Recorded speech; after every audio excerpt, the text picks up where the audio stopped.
Hi,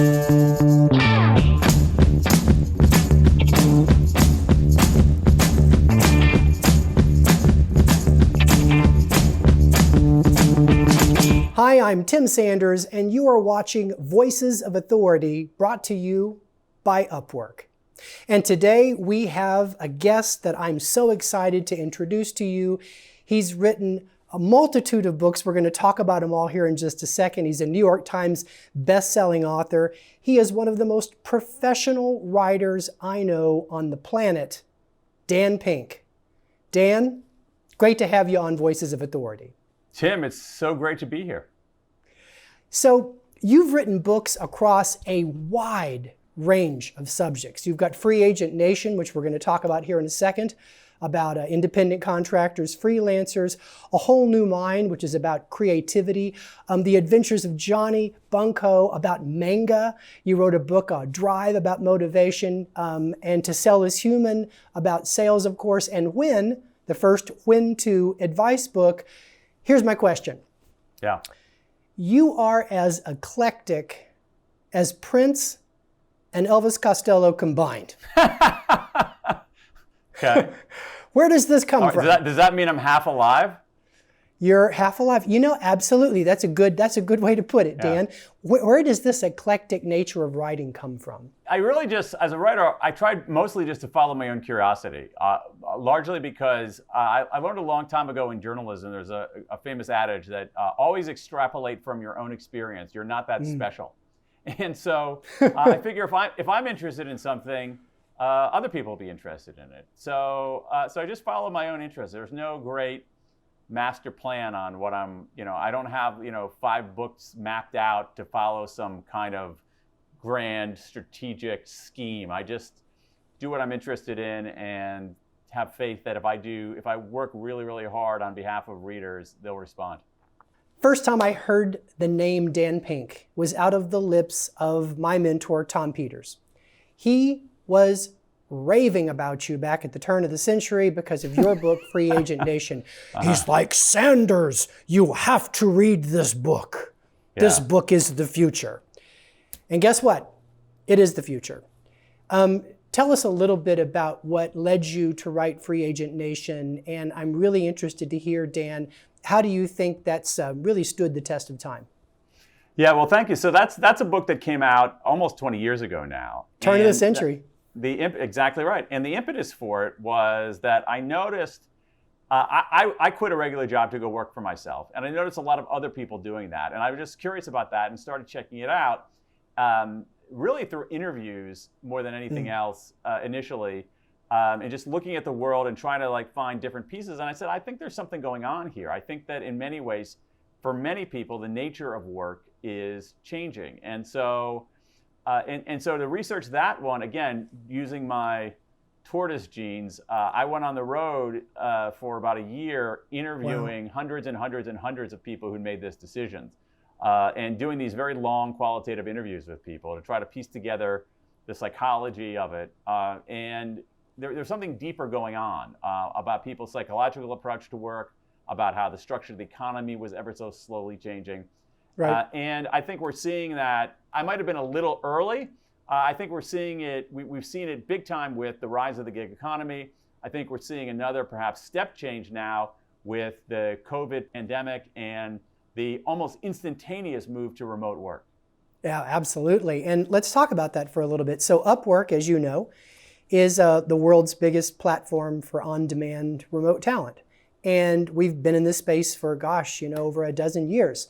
And we do research a lot on how much this industry has grown, this industry of independent professionals. We call them freelancers, independent contractors, anything but temps, because they're all business owners and entrepreneurs. Exactly. But last year, we did research around a report called Freelancing in America.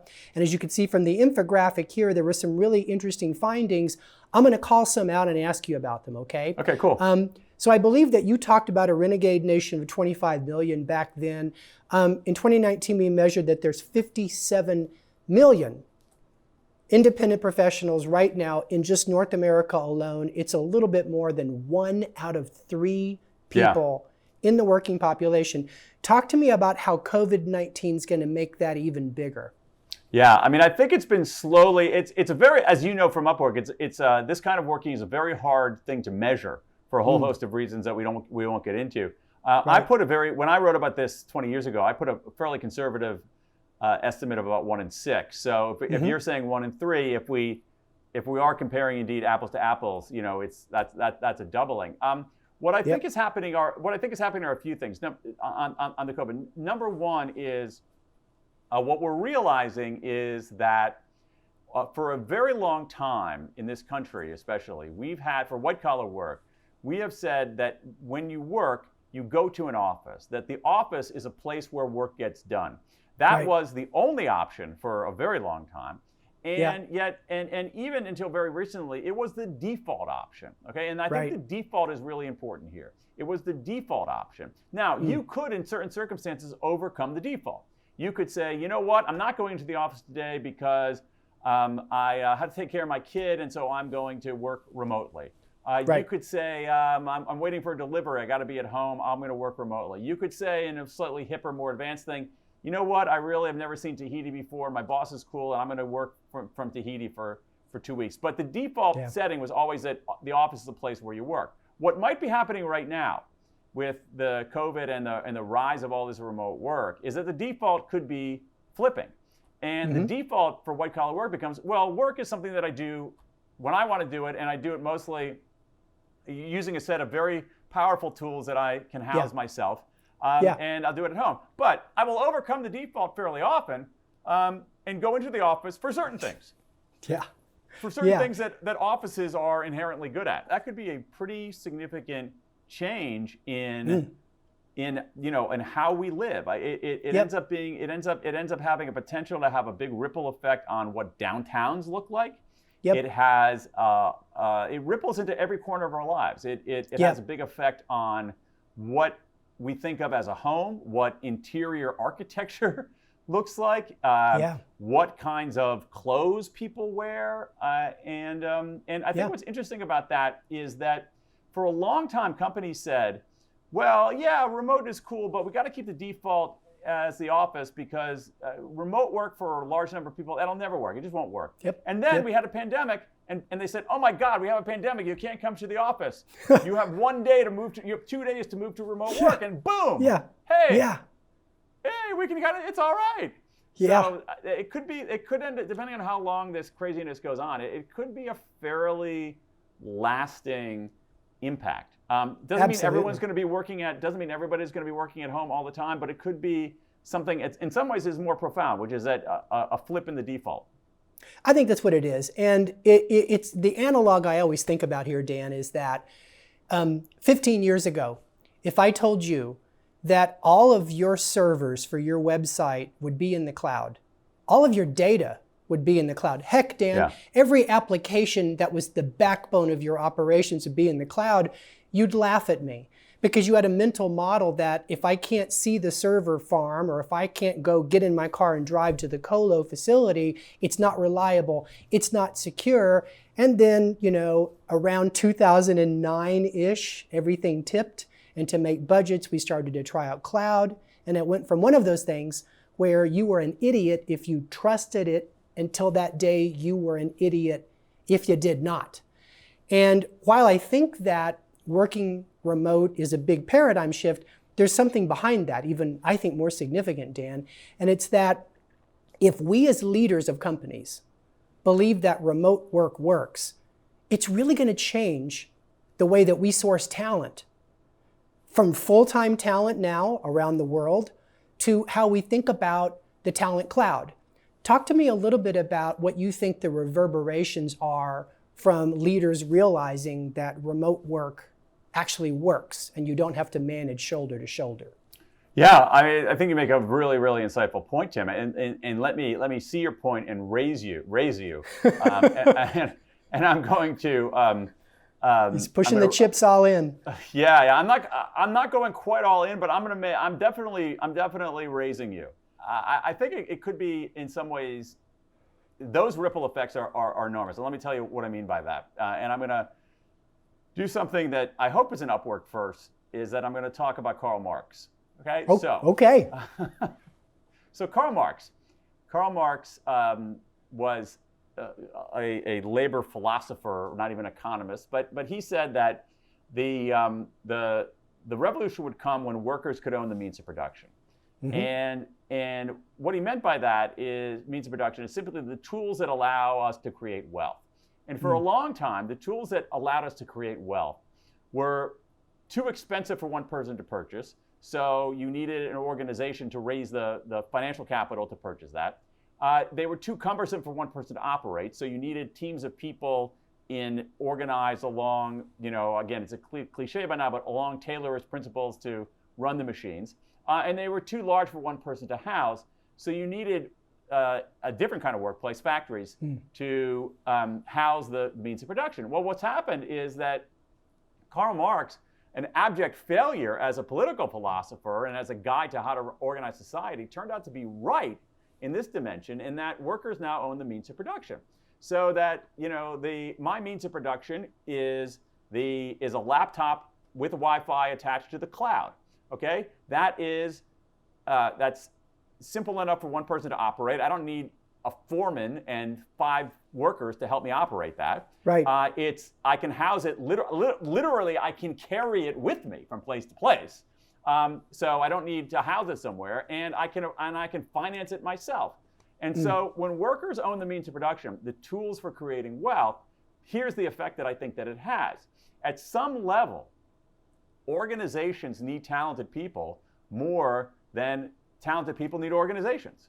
Because if you have talent, if you have talent that's in demand, you can more and more call the shots. Now, I really want to focus on the talent part and on the level of skill. If you don't have talent that's in demand, then you are in a world of hurt. And so for people at the upper end of the skill level, for people at the upper end of the talent level, what this has meant is that they now have, to use your word, Tim, more leverage than they've ever had. Now, again, this is not everybody in the workforce by a long shot, but it is a lot of people in the workforce. Yeah. And so if you look at somebody saying, someone that's super talented, a graphic designer, a programmer, or whatever, that person can more and more set some of the terms of their employment. Hey, you know what? I'll work for you, but I'd rather work remotely. You know what? I like you, but I like to work for other folks too. So I'm going to work for you as a contractor rather than as an employee. And so I think that's a big effect. At the top end of the labor market, talent needs organizations much less than organizations need talent. Yeah, I agree with you totally. Last thing here, I want to kind of tie together To Sell is Human with Free Agent Nation. Here's the last question on this talk track, Dan. So if you are a freelancer and independent contractor, and you've obviously got to be entrepreneurial, you have to go out and get that work. It does not come to you. What are some of the principles from To Sell is Human that would apply to that free agent who needs to go out and get that work?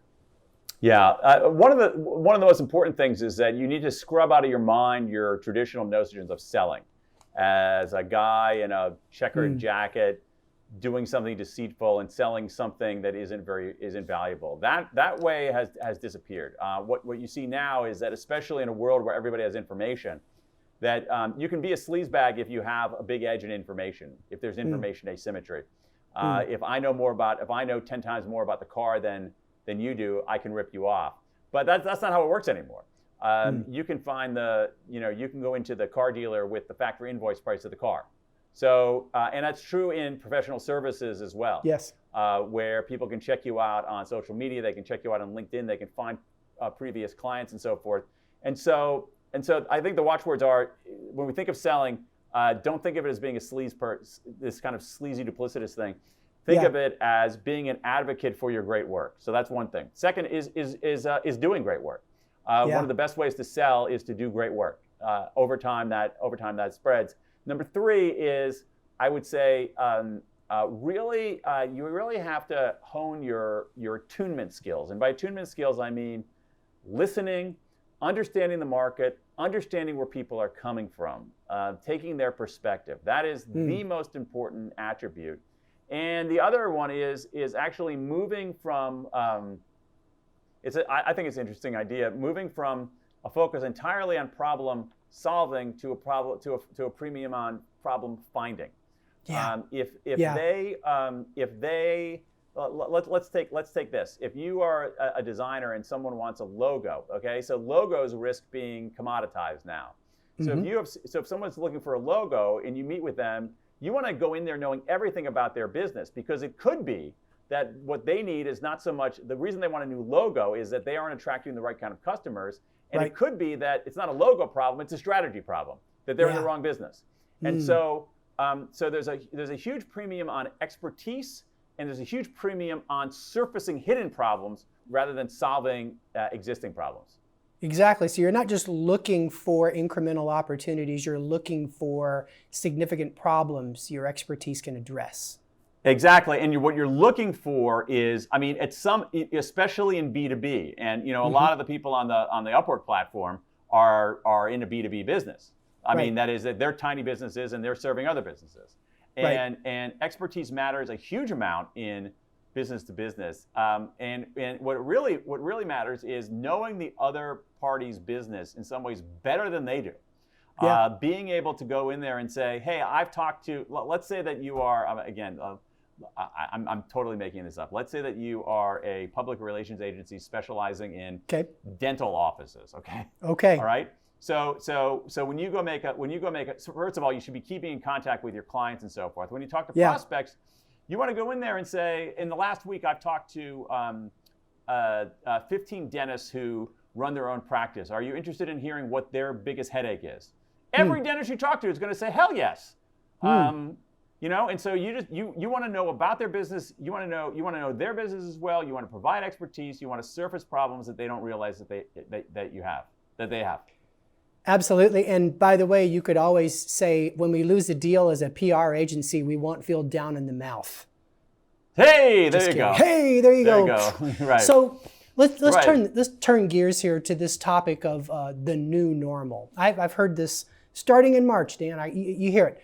When are things going to get back to normal? We kind of gave up on that. Right now, people ask, what is the new normal? And I've got to tell you personally, that just is distasteful to me. I'm not excited about the new normal. As a matter of fact, Dan, at our company, our CEO, Hayden Brown, has championed this phrase, getting back to better. And what she's saying is, don't let a crisis go to waste. Learn from the experience, gain from the tools that you had to start using to get through the crisis. And what she's been focusing on is, how are companies like Upwork or other companies, how are they going to be better moving forward because of the adjustments they made, the things they've learned, and a test in their resilience due to COVID-19? What do you think? Do you think companies have an opportunity to get back to better? Totally. I think that's a great way to put it. I really do. I actually hadn't heard that before. I think it's a great insight. In a way to, one of the things, and I agree with you that a crisis should not go to waste. So how do you, in some ways I ask myself, how do I think about a crisis? And one thing that crises allow us to do is they allow us, I don't want to make this too abstract, but they allow us to rethink premises. They allow us to rethink our underlying assumptions. Right. And when you start rethinking your underlying assumptions, you realize you can do things differently. And so if you think about, certain businesses have underlying assumptions about headcount. In order to be viable and grow, we need this. And do you really? Or do you have a set of jobs to be done and you can get them done in a different way? I think we are rethinking the assumption about physical presence is the highest form of interaction and the only legitimate form of interaction. I think we're challenging that premise big time. I think what we're going to do, I think what we're going to see a little bit over as we pull on the string on this a little bit is when we look at some of these, Zoom calls and whatnot, at some level they're kind of replicating meetings and they're wearing people out. I'm wondering whether we are going to ever so slowly challenge the premise that everything needs a meeting. And so I actually think it's a healthy exercise for organizations. Whether your organization is 1,000 people or whether it's just you and your laptop, to go through and say, what are the assumptions that you're making about your business, and do they still hold? And is there a way to challenge those assumptions and conduct perhaps some kind of small experiment. And I'll tell you Yeah. what I mean by that. In my own work, maybe it's useful to your audience. Yeah.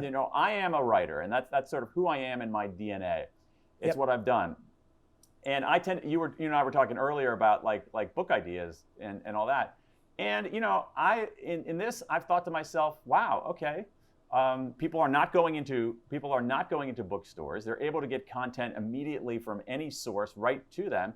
And I'm thinking, if I have for the next body of ideas that I want to work closely on, is the book, my natural instinct is, hey, you write a book, like the goal of every book for me is to be able to write another book.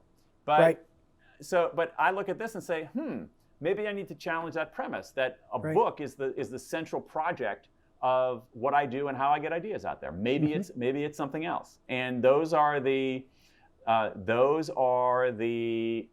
some of the premises that, it's a minor premise for me. It's not that interesting for a large organization, but I really think that there should be, almost like a, premise detection unit, Lovely. The PDU, I'm just making this up. So this is the good PDU, stuff. The premise detection unit, where maybe on on email or maybe on 2 Zoom meetings over the course of 3 months, you say, okay, what are our premises about our business? And what if we're wrong about some of those premises? I think that could lead to some big insights. But that could be huge. The long-winded, this is a long-winded way of saying, I totally agree with your CEO. I think that back to better is actually a brilliant way to look at it. Well, thank you. And going back just a few clicks, as we like to say in our culture, you talked a little bit about how we have to challenge the assumption that everything needs to be a Zoom meeting. Let me expand that a little bit into the area of collaboration. I think really, Dan, a bigger question right now is, do we really need to collaborate in real time, or is asynchronous work at any time collaboration just as good? What do you think about that? I know you're asking it as a question. But my response to that question, I'm not even hearing the question mark, Tim. I want to shout out an amen, Brother Sanders, to that one, because I think that is a big thing. That I think that we have overvalued synchronous activities and undervalued asynchronous activities. And I think the reason we have synchronous activities is that we just had them and it was good and people were around, so let's do it synchronously. I don't think we thought strategically about what should be synchronous and what should be asynchronous. And I think it's a huge and important question. I think it's an important question not only in the workplace, I think it's a huge and important question in our education system. Oh, absolutely, too. And this gets down to that, premise detection unit, the PDU, as we like to call it. And when you think about synchronous versus asynchronous, I consider it like, if you had to collaborate all at the same time, round them all up, get them together, coordinate calendars, isn't that the same hampering of business operations as saying you have to hire everyone within your local markets? So, that's one of the things that's been occurring to me, is that the beauty of asynchronous collaboration is the math. The math of possibility for people to contribute to one's work, even when they can't do it at the exact time you would like them to do it. So that's something that's exciting to me, and I know that collaboration is a real fundamental tenet in a lot of your work too, because I see it as a pull-through in a lot of books. And speaking of which, I want to kind of pivot a little bit to A Whole New Mind. What a groundbreaking book. I've got to tell you, Dan. I talk to people about you, and a lot of people say A Whole New Mind changed my life. And I got to tell you, it was a significant work. I want to ask a question here. Ed Catmull, co-founder, Pixar president, he famously says that nothing inspires creativity more than a poke in the eye with a sharp stick. So I think that COVID-19 has been a poke in the eye. Here's my question to you. What is the role of the right-brainers in working through this crisis? Where does creativity come into play?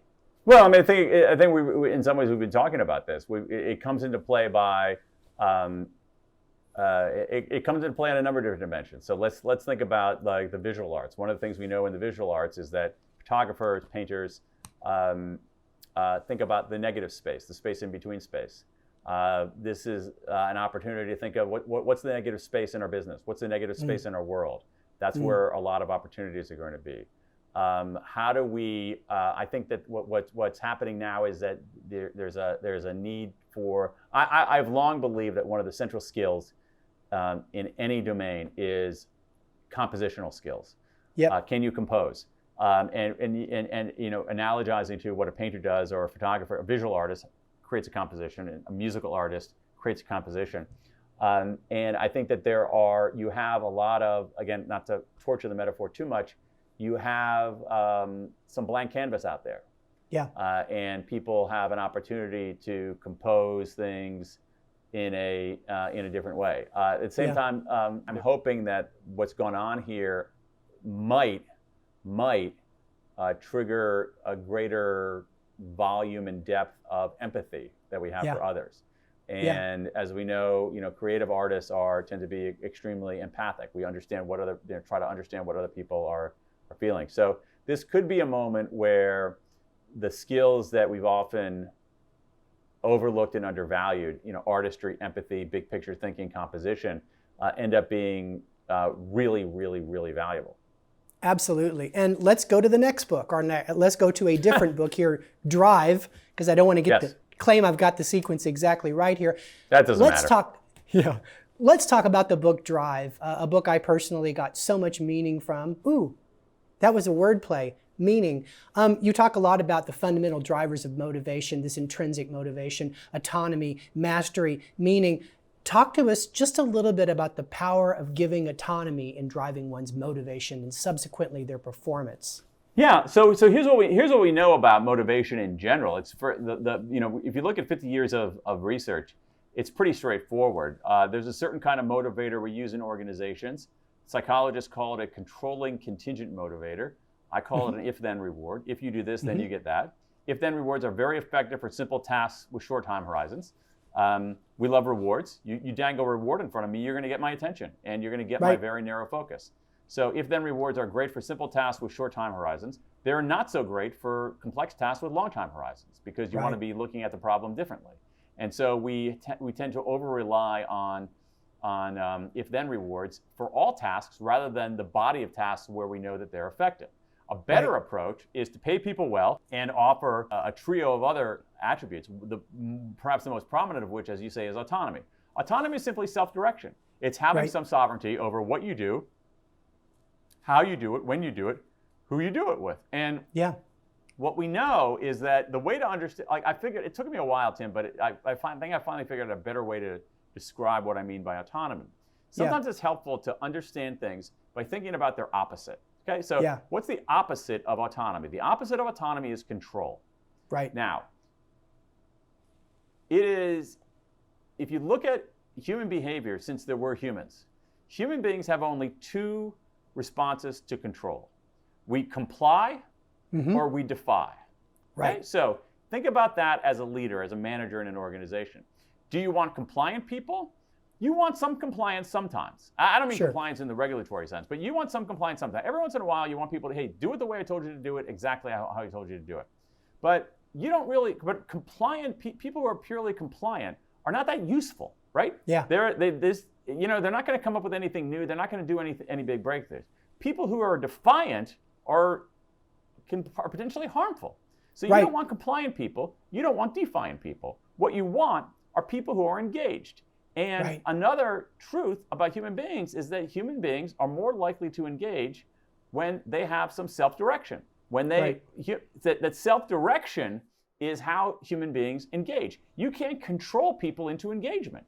I can't control you into saying, oh, I want you to be engaged now. What I have to do is I have to give you some amount of liberty, some amount of freedom. I don't want to say give. I put you in a context where you have some amount of liberty and some amount of freedom so you can exercise your autonomy and self-direction. And what we know is when people do that, they tend to enjoy work more and do better work. Now, it doesn't mean that it's a free-for-all. And it doesn't mean that everybody gets, it's not like, you can work however many hours a week you want, you can do whatever you want, whenever you want. But what it means is, going back to default, is that in many cases, the default in how we manage people is control. Yeah. And every once in a while, we'll flip the default and give people some autonomy. What I want to suggest is that their default should be autonomy. The default should be to treat people as autonomous, self-directed people and let them disprove that rather than spend years and years and years controlling them and finally giving them the opportunity to be autonomous when you've beaten all the life out of them. Absolutely. Let's put a big bow on this too, because you talked earlier about this big default switch to remote work, right? So when you manage people that work remotely, whether they're full-time, whether they're free agent, one of the difficulties I find when I talk to managers is they say, but I don't know when they're coming to work. I don't know how hard they're working. I don't know what they're doing. But all the experts I read about in remote management talent, they say you have to flip everything and you have to learn how to become an outcomes-based manager now. And it's on you to be more clear on what you expect. And as one strategic consultant, Ann Latham, says, you have to focus on the what and not the how. So just putting a bow on all of this, talk to me about how important work at any time is when you think about working from anywhere in this new world of remote work. Yeah, I mean, here's the thing. If you're worried that you can't monitor somebody, then I don't think you have a management problem. I think you have a hiring problem. Because the truth is that I don't want to hire somebody who I have to monitor all the time. I want to hire somebody who's really good. Now, what I also want to do, because it isn't simply saying casting people out from the wilderness, what I want to do is I want to together with the person I'm managing, set clear objectives. I want to focus a little bit on the how and say, okay, how are we going to get there? And I want to meet with that person, talk to that person regularly, and give that person, frequent informal feedback to help that person get better, to help that person have a sense of progress. But my default is going to be you're autonomous, and my job is to set the right context, help clarify the goals, and give you feedback on your performance. My job is not to say, are you in your seat at 8:30 in the morning? Mm-hmm. Have you shown up to work from 8:30 to 5:30, 5 days a week? Are you abusing your vacation days? That's not my job. My job is different. And I got to tell you, Tim, that's a better job to do that. Yeah. It's a harder job, but it's a more interesting job. The other job is basically a hall monitor job. Right. This job is you're more like a you're a communicator. You're a communicator. Coach. You're a coach. You are you're a movie producer. And that's a more interesting job if you ask me. I'm not trying to go Hamilton here, but I'd rather be a communicator than a regulator. That's a fact. Totally. Right? Or a dominator. Yeah. Or a dominator. Yeah, you kept going with the rhyme. That is so cool. Yeah. You're my guy. If you want people to be first rate, you want to communicate, not dominate. There it is. And there it is. Yeah.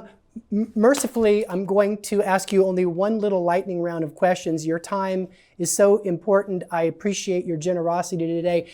And it's going to be around the book, your most recent published book, Win, which is the first Win 2 book.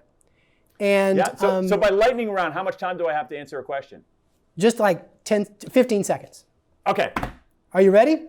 So these are about, as your viewers have noticed by now, I usually denominate my answers in days rather than seconds. So 30 seconds. Right, here we go. We'll say 30 15, seconds. I like 15 better. Good. These are Win 2s because you are an expert on when to do things based on design principles. Okay, here we go. For you personally, Dan, when is the best time for you to conduct research? Early in the day. What we know is that people are more vigilant and focused. 80% of us are more vigilant and focused early in the day. If I were a night owl, and I'm not, I would do it in the evening. When's the best time of the day, personally, you, Dan, to write? Totally morning. And here's what I do. What we know is that all of us have a period of the day where we're at our peak. And the peak means a peak in vigilance. Vigilance means you're able to bat away distractions. So it's hard to write it. When you write, the world wants to distract you. Write during your period of peak vigilance. For me, that's early in the day. That's true for a lot of people. But again, if you're a night owl out there, if you naturally go to sleep late, wake up late, your chances are you're going to hit your peak 7 o'clock, 8 o'clock, 9 o'clock, 11 o'clock at night. Do your writing then. So that's not an if-then statement, that's an if-when statement. Oh! Okay, there you go. I'm taking that. I'm writing that one down. You like this? So these are some Yeah. generalized rules for quarantine, lightning round 4 questions. When's? These are for everybody viewing the show. When's the best Okay. time to check your email? During the afternoon trough. Okay. We move through the day in 3 stages. There's a peak, trough, and a recovery. Most of us move through the day in that order. Again, night owls are different, but in the early to mid-afternoons, for almost all of us, there is a marked decline in performance and mental acuity. It's a dangerous time to be in the hospital. It's a dangerous time to be on the road. You are not at your best in brain power or creativity. So to the extent possible, try to shift your administrative tasks during that Bermuda zone, that Bermuda triangle of the day. Got it. When is the best time or day for a manager to give a one-on-one meeting? Let's take 2 variables there. We're going to take the time of day and the day of the week. Okay. If you there's some research on therapy, and it turns out that therapy is in general a little bit more effective in the morning rather than in the afternoon. Again, because of that slump. So I would do it in the morning. If you want people to do if your feedback is encouraging them to do actually a fairly substantial change in behavior, I would do it also, if you can, on what's called a fresh start date, which would be do it on the 1st of the month rather than the 13th of the month. Do it on a Monday rather than on a Thursday. Do it on the day after that person's 1-year work anniversary rather than 2 weeks before their 1-year work anniversary. Got it. That's great. These have been great when questions because having a strategic or at least a design-oriented approach to when you do things, timing, I think can not only improve your happiness, it improves your performance, your effectiveness, everything else you want. Thank you for your time. You are such an authority on areas like personal research and writing. The advice you shared with us is absolutely phenomenal. I appreciate you so much more than you would know, Dan. Thank you. Tim, always a pleasure talking to you.